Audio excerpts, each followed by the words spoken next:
राधे राधे, जय श्री कृष्ण। तो हम भगवत गीता का अध्याय दूसरे में हम श्लोक 27 तक पढ़ चुके थे। 27 में हमने क्या पढ़ा था? 27 में हमने पढ़ा था कि जो कृष्ण भगवान हैं अर्जुन को जब समझा रहे हैं तो वो बाली का उदाहरण देते हैं कि बाली के मरने पर तारा दुखी हो गई थी, तो फिर तारा को भगवान श्री कृष्ण ने एक श्लोक के द्वारा समझाया था और उसका अर्थ ये बताया था कि मतलब ये विचार करना चाहिए कि जब 84 लाख योनियों में शरीर नहीं रहा, मैं मेरे नहीं रहे, ठीक है, और ना आगे रहेंगे, तो फिर ये शरीर मैं मेरा कैसे रहेगा? ये नहीं रहेगा कि यह विवेक बुद्धि शरीर में हो सकता है, अन्य शरीरों में नहीं हो सकता है। तो वही बता रहे हैं कि भगवान तारा को समझा रहे थे कि भाई हाँ, जब 84 लाख योनियों में ये मानुष जन्म मिला है, उसमें जब ये शरीर नहीं रहे, कोई भी जीव जंतु जितने भी आए, किसी का भी कोई शरीर नहीं रहा, ना मैं रहा ना मेरे अपने रहे, तो आगे भी ना मैं रहेंगे ना मेरे अपने रहेंगे। ये जो ज्ञान होने का जो विवेक होता है, ये सिर्फ और सिर्फ मनुष्य शरीर में होता है, मनुष्य बुद्धि में होता है। तो यहाँ तक हम पढ़ चुके थे। अब आगे हम बढ़ते हैं। आगे हम 28वें श्लोक में आगे बढ़ते हैं और पढ़ते हैं। अव्यक्त दीनी भूतानि व्यक्त में ध्यानी भारत, अव्यक्त धीन्या ये केव तत्र का परिवेदना।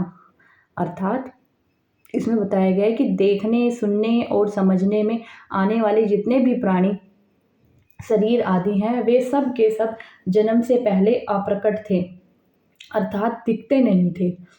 ये सभी प्राणी मरने के बाद अप्रकट हो जाएंगे, अर्थात इनका नाश होने पर ये सभी नहीं मैं चले जाएंगे, दिखेंगे नहीं। तो ये जो अव्यक्त निधान ये कहा गया है, इसमें बोला है कि ये जो प्राणी थे मरने के बाद आप प्रकट हो जाएंगे। और अव्यक्त दीनी भूतानी में बताया है कि जितने भी जो दिखने में आते हैं, सुनने में आते हैं, समझने में आते हैं, जितने भी प्राणी शरीर हैं, ये सब जन्म से पहले नहीं थे, अप्रकट थे, ये जन्म के बाद प्रकट हुए हैं और मरने के बाद हैं ये अप्रकट हो जाएंगे।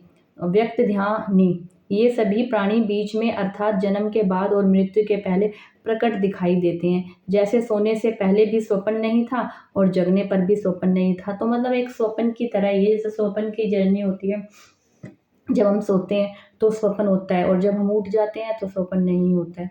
तो ये सेम यही कंसेप्ट है कि जन्म जब हम जन्म लेते हैं तो ये शरीर प्रकट दिखता है और जब हम मर जाते हैं तो ये शरीर अप्रकट दिखता है।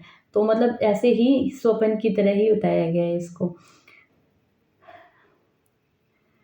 जागने पर भी स्वप्न नहीं रहा, ऐसे ही इन प्राणियों के शरीरों का पहले भी अभाव था और पीछे भी अभाव रहेगा, परंतु बीच में भाव रूप से दिखते हुए भी वास्तव में इनका प्रतिक्षण अभाव हो रहा है। तत्र का परिवेदना, इसका अर्थ बताया गया है कि जो आदि और अंत में नहीं होता वह बीच में भी नहीं हो सकता, ये सिद्धांत है। सभी प्राणियों के शरीर पहले नहीं थे और पीछे भी नहीं रहेंगे, अतः वास्तव में वे बीच में भी नहीं रहेंगे। जब पहले भी नहीं रहे, बाद में भी नहीं रहे, तो बीच में तो कहाँ से रहेंगे? जो पहले आएगा वही तो बीच की जर्नी तय करेगा और फिर अंत की जर्नी तय करेगा। तो जो स्टार्टिंग और लास्ट में नहीं रहा तो वो बीच में बिल्कुल भी नहीं रहेगा।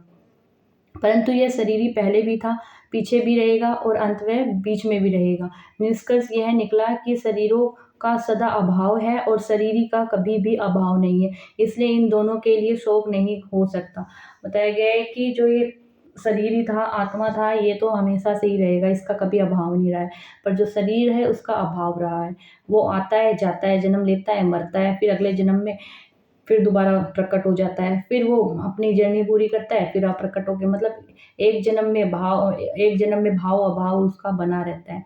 पर जो आत्मा थी उस आत्मा का अभाव कभी भी नहीं बना रहता, वो सदा सदा ही मतलब चलयमान रहती है, निरंतर रहती है, अमर रहती है। परिशिष्ट भाव, जो आदि और अंत में नहीं है उसका नहीं पना नित्य निरंतर है, तथा जो आदि और अंत में है उसका है पना नित्य निरंतर। जो आदि और अंत में रहेगा वो बीच में भी रहेगा, नित्य निरंतर रहेगा। जो स्टार्टिंग में भी नहीं रहा और बाद में भी नहीं रहा तो वो बीच में भी नहीं रहेगा, यही बता रहे हैं।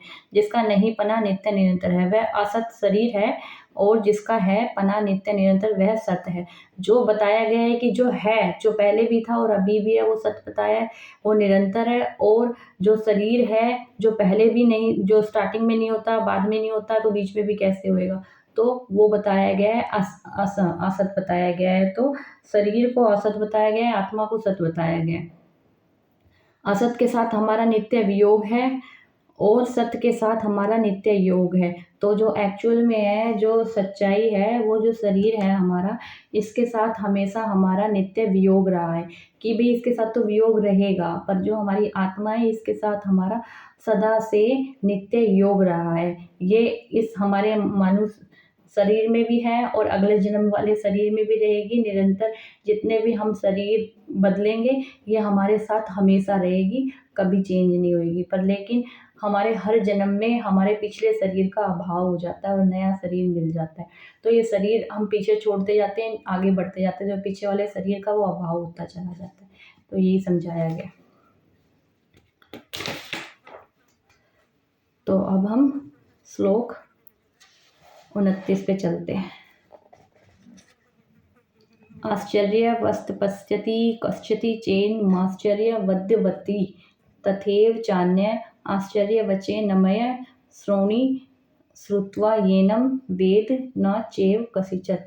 तो अब इसकी व्याख्या करते हैं कि आश्चर्यवस्त पत्यति कसी चेतनम, इसका अर्थ बताया गया कि इस देही को कोई आश्चर्य की तरह जानता है। तात्पर्य यह है कि जैसे दूसरी चीज़ें देखने, सुनने, पढ़ने और जानने में आती है, वैसे ही इस देही का जानना नहीं होता। कारण है कि दूसरी वस्तुएं इंतता से जानते हैं, करके जानते हैं, अर्थात वे जानने का विषय होती हैं, पर यह देही, इंद्रिया, मन, बुद्धि का विषय नहीं है। आपस में जो जानना होता है वह जानना लौकिक ज्ञान की तरह नहीं होता, प्रयुक्त बहुत विलक्षण होता है। मतलब बता रहे हैं कि जो ये शरीर है तो जैसे ये इंद्रियां हैं, इनको हम ना डायरेक्ट नहीं जान सकते हैं, इनका तो हम डायरेक्ट वे में नहीं जान सकते हैं। इनको तो हम वही है ध्यान करके, परमात्मा में लगन लगा के, इस तरीके के इन पे कंट्रोल करके, तो इनको बस मात्र थोड़ा अनुभव कर सकते हैं, पर लेकिन हम इन्हें पूरी तरीके से नहीं जान सकते हैं। जानने वाली वस्तु जैसे जो हम करके देखते हैं, कोई एक्सपेरिमेंट कर रहे हैं तो वो हम जान जाएंगे, पर इन चीज़ों को हम नहीं समझ पाते, नहीं जान पाते। इनका तो जब तक हम पे भगवान का जब आशीर्वाद होगा, ठीक है, और हम भगवान की तरफ लगन लगाएंगे, तो भगवान हमें धीरे धीरे धीरे धीरे एक एक कंसेप्ट समझाते जाएंगे कि भाई क्या एक्चुअल में है। ये पूरा राज फिर भी नहीं पता चलेगा, क्योंकि इस राज को भी जानने में पता नहीं कितने जन्म लग जाते हैं। भगवान कहता है ये मनुष्य का जन्म है, इसमें अगर तू जान लेगा तो फायदे में रहेगा, क्योंकि ये जो मनुष्य बुद्धि है इसमें ही विवेक बताया गया है कि इस विवेक बुद्धि में तू जितनी जल्दी जान लेगा उतना फायदे में रहेगा। पश्यति पद के दो अर्थ होते हैं, नेत्रों से देखना और स्वयं के द्वारा स्वयं को जानना। यहाँ पश्यति पद स्वयं के द्वारा स्वयं को जानने के विषय में आया है। गीता के दूसरे अध्याय में 55वां छठे अध्याय का 20वां आदि ये सब बताया गया है। यहाँ नेत्र आदि कर्णों से देखना जानना होता है। वह दृष्टा देखने वाला, दृश्य देखने वाला, वस्तु और दर्शन सांसारिक देखना जानना होता है, परंतु स्वयं के ज्ञान में वह त्रुटि नहीं होती, अर्थात स्वयं का ज्ञान करण सापेक्ष नहीं है। स्वयं का ज्ञान तो स्वयं के द्वारा ही होता है, अर्थात वह ज्ञान करण निरपेक्ष है। जैसे मैं हूँ, ऐसा जो अपने होने पर ज्ञान है, इसमें किसी प्रमाण की या किसी करण की आवश्यकता नहीं होती। इस अपने होने पर ही इंद्रता से, अर्थात दृश्य रूप से नहीं देख सकते। इसका ज्ञान अपने आप ही हो जाता है। यह ज्ञान इंद्रियजन्य या बुद्धिजन्य नहीं होता, इसलिए स्वयं को अपने आप को जानना आश्चर्य की तरह होता है। मतलब ये बताया गया है कि इसके दो अर्थ बताए गए हैं। जो ये पश्यति पद बताया गया, इसमें बोला है कि एक तो हम जो अपनी इंद्रियों के द्वारा जानते हैं, जैसे अपनी आँखों से जान रहे हैं, छू के जान रहे हैं, ठीक है, किसी को देख के जान रहे हैं कि ये एक तरीके से समझ के जान रहे हैं, तो ये हमारी इंद्रियों के द्वारा जानना हुआ। नेत्रों से देख के हमने किसी को जाना। पर लेकिन एक चीज़ ये होती है कि मैं हूँ, ये मुझे पता है कि मैं खुद को जानता हूँ कि मेरा नाम ये है और मैं हूँ, तो मैं इसको कोई देख के थोड़ी ना बता रहा हूँ कि मैं हूँ, इसका तो मुझे ज्ञान है। तो इस तरीके से ये बताया है कि जो हमें खुद को जानना है, हमारी जो एक्चुअल में जो हमारी सच्चाई है, वो हम नेत्रों से या अपनी इंद्रियों से नहीं जान सकते हैं, उसको हम खुद ही जान सकते हैं। हम अपना आत्मज्ञान खुद ही कर सकते हैं। उसके लिए हमें किसी भी चीज़ की ज़रूरत नहीं है, बस वो हमें भगवान के आशीर्वाद की ज़रूरत है। जब उसका आशीर्वाद होता है तो धीरे-धीरे हम अपने आप को जानने लग जाते हैं और जानते ये भेद धीरे-धीरे खुलने लग जाता है आत्मा का और परमात्मा का।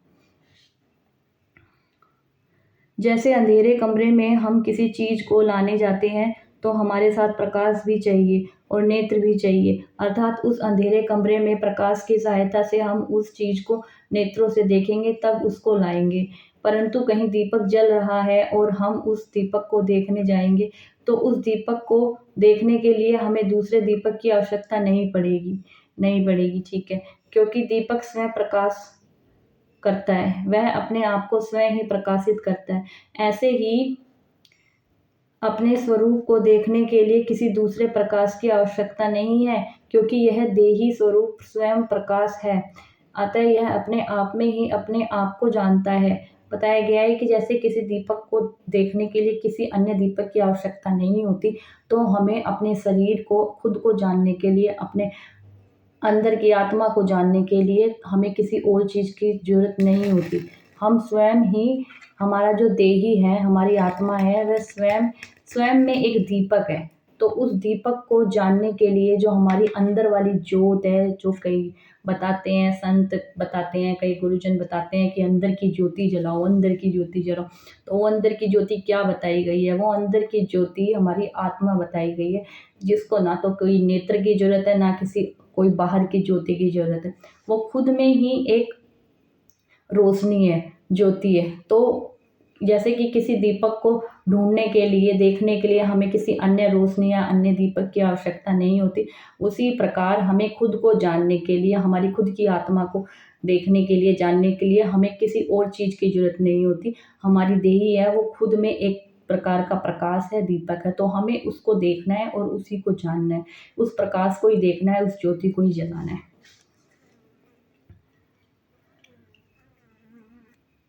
अतः ये अपने आप में ही अपने आप को जानता है। स्थूल, सूक्ष्म और कारण, ये 3 शरीर हैं। 3 प्रकार के शरीर बताए गए हैं। स्थूल बताया गया है, सूक्ष्म बताया गया और कारण बताया गया है। ये 3 शरीर हैं। अन्न जल से बना हुआ स्थूल शरीर है। यह स्थूल शरीर इंद्रियों का विषय है। यह स्थूल शरीर के भीतर 5 ज्ञानेंद्रियाँ, 5 कर्मेंद्रियाँ, 5 प्राण, मन और बुद्धि, इन 17 तत्वों से बना हुआ सूक्ष्म शरीर है। ठीक है? जो बुद्धि का भी विषय नहीं है, इसमें प्रकृति स्वभाव रहता है, वह कारण शरीर है। तो मतलब 3 शरीर बताए हैं। पहला तो स्थूल शरीर बताया गया। स्थूल शरीर में ये जो जल से बना हुआ है, ठीक है? ये अन्न हो गया, जल से बना हुआ स्थूल शरीर होता है। ये जो हमारा बना हुआ है, जिसमें पानी है, अन्न है, हम खा के इसको बनाते हैं, तो ये स्थूल शरीर बताया गया है। ये स्थूल शरीर में जो इंद्रियाँ हैं, जो इंद्रियों का विषय है, जैसे हमारे अनुभव करना, देखना है, महसूस करना, सूंघना, जानना, सोचना, बुद्धि, तो ये सारी चीज़ें हमारी क्या बताई गई हैं? ये हमारी सूक्ष्म शरीर बताया गया। स्थूल जो हम खाने-पीने से चलाते हैं, ये जो दिख रहा है, ठीक है? और इंद्रियाँ जो अंदर की, जो हमारी इंद्रियाँ बताई हैं, जिन्हें हम फ़ील करते हैं, जानते हैं, जैसे हमारे नेत्र हो गई, ये इंद्रियाँ जो 5 इंद्रियाँ बताई गई हैं, काम, क्रोध, मद, ये इंद्रियाँ हैं 5, ये हमारा हो गया सूक्ष्म शरीर बता गया। इंद्रियों का विषय नहीं है, परंतु बुद्धि का विषय है, जो बुद्धि का भी विषय नहीं है, जिसमें प्रकृति स्वभाव रहता है, वह कारण शरीर है।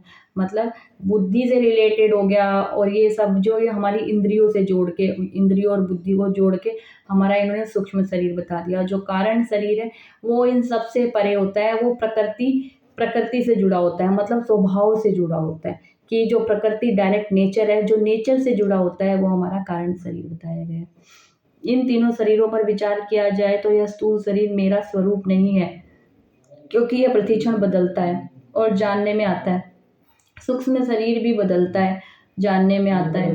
अतः यह भी मेरा स्वरूप नहीं है। कारण शरीर प्रकृति स्वरूप है, यह देही स्वरूप प्रकृति से भी अतीत है। अतः कारण शरीर भी मेरा स्वरूप नहीं है। यह देही जब प्रकृति को छोड़कर अपने स्वरूप में स्थित हो जाता है, तब यह अपने आप से अन्य आप को जान लेता है। यह जानना सांसारिक वस्तुओं को जानने की अपेक्षा सर्वदा विलक्षण होता है, इसलिए इसको आश्चर्यवत पश्यति कहा गया है। यहाँ भगवान ने कहा है कि अपने आप का अनुभव करने वाला कोई एक ही होता है, कश्चित। और आगे 7वें अध्याय में 3रे श्लोक में भी यही कहा गया है कि कोई एक मनुष्य ही मेरे को तत्व से जानता है। तो मतलब इन्होंने 3 प्रकार के जो शरीर बताए हैं, तो तीनों को अलग अलग बताया गया है कि वही जो देही स्वरूप बताया गया है वो प्रकृति से अतीत है। कारण शरीर भी मेरा स्वरूप नहीं है। तो वो बता रहे हैं, भगवान बता रहे हैं, तीनों में से कोई भी शरीर मेरा नहीं है। यह देही जब प्रकृति को छोड़कर अपने स्वरूप में स्थित हो जाती है, तब यह अपने आप से अपने आप को जान लेती है। कि प्रकृति को भी छोड़ना होता है। जब देही प्रकृति को छोड़ेगी तो वो बिल्कुल विलुप्त हो जाएगी, है। तो उसको खुद को जानना होता है अपने आप में, संसारिक चीज़ों को छोड़ के।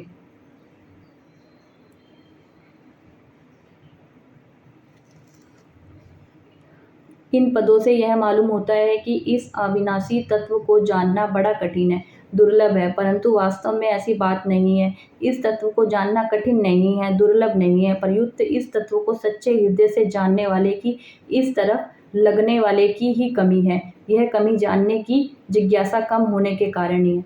कि मतलब ये कह रहे हैं कि हम उस शरीर को भी जान सकते हैं जो हमारा एक्चुअल में आत्मा का जो है, जो हमें जानना है। जो भगवान कह रहे हैं कि ये जो बात है, जो एक मनुष्य ही मेरे को तत्व से जानता है, कि मनुष्य जान लेगा कि हर तत्व में परमात्मा है, तो वो मेरे समीप आएगा तो धीरे धीरे धीरे धीरे वो जानने लग जाएगा। ये बोल रहे हैं कि क्या कहते हैं, ये अविनाशी जो तत्व है, जो कभी ख़त्म नहीं होता, जो मरता नहीं है, जो एक तत्व हर चीज़ में है, हर कण कण में है, उसको जानना बड़ा कठिन है, दुर्लभ भी है, परंतु वास्तव में ऐसी बात नहीं है। ये कहने में है कि भाई बहुत दुर्लभ और बहुत कठिन है, पर वास्तव में ऐसा नहीं है। इस तत्व को जानना कठिन नहीं है, दुर्लभ नहीं है, परंतु इस तत्व को सच्चे हृदय से जानने वाले की इस तरफ लगने वाले की कमी है। जो इंसान, जो मनुष्य इस मनुष्य योनि में, मनुष्य शरीर में भगवान का जो ये तत्व है उसको जानने की जिज्ञासा है, लगन दिखाएगा, तो वो एक्चुअल में सच्चाई में उसको जान जाएगा। बस उसी चीज़ की कमी है। तो भगवान कह रहे हैं कि विरले में 1 आधा ही % जो होता है जो जान पाता है, नहीं तो नहीं जान पाता। ये बड़ा कठिन और दुर्लभ बताया है, पर लेकिन अगर कोई सच्ची जिज्ञासा अपने मन में पैदा करे, ठीक है, और सच्चे लगन से जानने की मन में रखे, तो वो जान सकता है। पर वो जो है वो बहुत ही मतलब नाम मात्र है, 1% कह सकते हैं। तो अगर कोई ऐसा होगा तो भगवान उसको मतलब अपने आप को जानने की दृष्टि देता है और अंदर से वो जो सच्चाई है वो पैदा करता है। यह कमी जानने की जिज्ञासा कम होने के कारण ही है। कमी किस लिए है? क्योंकि लोगों में जानने की जिज्ञासा नहीं है। वो बस सब कहते तो हैं, हाँ हाँ है, सब है, भगवान है, सब कुछ है, पर लेकिन सब अपने अपने हिसाब से मानते हैं, उसको कोई जानना नहीं चाहता। हर कोई है, भगवान को मानना तो पूरी दुनिया चाहती है, मानती है, पर लेकिन उसको कोई जानना नहीं चाहता। तो भगवान यही कह रहे हैं श्री कृष्ण कि मतलब मानने वालों की तो कमी नहीं है, जानने वालों की कमी है। जानना सिर्फ बहुत ही नाम मात्र होते हैं जो जानना चाहते हैं, और जो जानना चाहते हैं वो जिज्ञासा मेरे प्रति पैदा करते हैं, तो वो मुझे जान भी जाते हैं। तो जिनके अंदर जिज्ञासा की कमी है वो नहीं जान पाते। तो मेरे प्रति प्रेम लाओगे, भाव लाओगे, हैं, और मुझे जानने की कोशिश करोगे, तो ये जो मैं तत्व हूँ, जो मैं कण कण में हूँ, वो तुम मुझे जान जाओगे, और वो तत्व क्या है उसकी सच्चाई भी जान जाओगे। आश्चर्य वदति तदेव चान्य। ऐसे ही दूसरा पुरुष इस देही का आश्चर्य की तरह वर्णन करता है, क्योंकि यह तत्व वाणी का विषय नहीं है। जिससे वाणी भी प्रकाशित होती है, वह वाणी उसका वर्णन कैसे कर सकती है? जो महापुरुष इस तत्व का वर्णन करता है वह तो शाखा चंद्रयान की तरह वाणी से इसका केवल संकेत ही करता है, जिससे सुनने वाले का इधर लक्ष्य हो जाए। अतः इसका वर्णन आश्चर्य की तरह ही होता है। तो ये जो है, ये श्लोक है, ये श्लोक काफ़ी बड़ा है और इसको पूरा हमें समय चाहिए। तो इस श्लोक के इसके 2 पेज और हैं, तो इसको हम अच्छे से डिस्क्राइब करेंगे और इसको हम अच्छे से समझेंगे, क्योंकि इसमें बहुत बहुत ज्ञानवर्धक बातें बताई गई हैं जो मतलब हमारी भक्ति में बहुत ही योगदान देगी। तो इस श्लोक को हम कल पढ़ेंगे, ठीक है। ये जो हमारा 29वां श्लोक है, तो इसको यहीं हम विराम देते हैं। राधे राधे, जय श्री कृष्ण।